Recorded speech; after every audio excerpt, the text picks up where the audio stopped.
Ahead of result day, the fight is only escalating this time. Union Minister Kiran Rijiju has shot off a warning to the opposition. What has he said? That's the big breaking news input that we're getting for our viewers here. Kiran Rijiju has warned the opposition, and he said that the opposition has gone on a tirade against the EC and against democratic institutions. They have constantly attacked the core of the Indian democracy.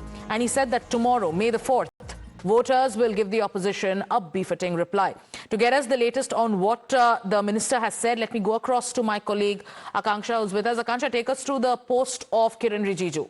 Absolutely. Let me tell you what Kiran Rijiju, the warning that he has given to the opposition parties. He said all opposition parties have attacked the government agencies, EVMs, election commission, media, now targeting the judiciary. They do not realize that they are attacking the core of the Indian democracy. Wait, people of India will give them a befitting reply. Teach lifetime lesson as well. So the crux is that he has said that the attack, that this is the attack on the core of the Indian democracy is what Kiran Rijiju has said. It remains to be seen how the opposition reacts to this. If we look back at the campaign, now that polling is done and we're just less than 24 hours away from the big verdict day, we've seen how opposition parties in these states, beg your pardon, especially parties who've been in power in these states, be it the DMK in Tamil Nadu, be it the Trinamool Congress in West Bengal, be it the left in Kerala, we've seen how attacks have come in from these parties. They've questioned the SIR process. They've constantly targeted the EC. In the state of West Bengal itself, the fight was taken to the Supreme Court as well,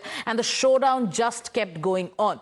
Going across to my colleague Kritika, who's with us. Kritika, tomorrow is going to be a huge test, not just for the satraps, but also there's going to be larger implications on national politics. What Kiran Rijiju says forms the fulcrum of the argument of the BJP, that tomorrow's result will actually show what voters have chosen to believe. The narrative of the opposition that democracy is under attack, or the narrative of the BJP that it is the opposition itself that is constantly attacking the core of the democracy.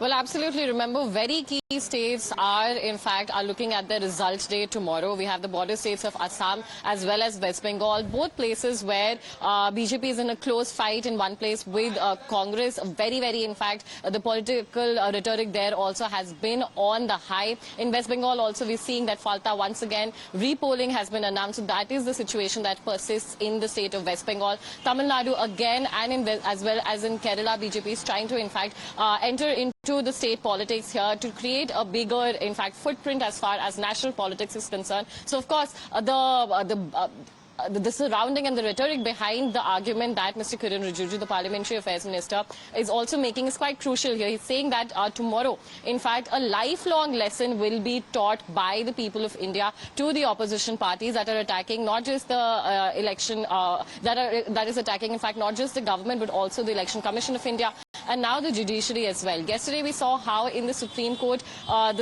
rejected Trinamool Congress's plea of a bias that comes with the appointment of more central officers in the state machinery, in the election machinery, as well as in the security arrangements as well. This plea was in fact rejected by the Supreme Court yesterday, and now we are hearing from the Parliamentary Affairs Minister speaking on how the opposition parties, whether it is the Congress or the TMC or in fact the DMK or the left parties as well, all have been all guns blazing against the government, against the Election Commission of India, and now against the judiciary as well. Remember, the opposition is quite united in its move to also demand for, repeatedly demand for the resignation of Ganesh Kumar, the Chief Election Commissioner as well. Congress has made its stance very clear that any such move is very welcome, and any time, and they will in fact ensure that such notices are served to him multiple times, whether through Parliament or through a memorandum that the opposition parties together issue as well. So, of course, this debate has been going on much before the elections, around the time of even the announcement of the special intensive revision as well.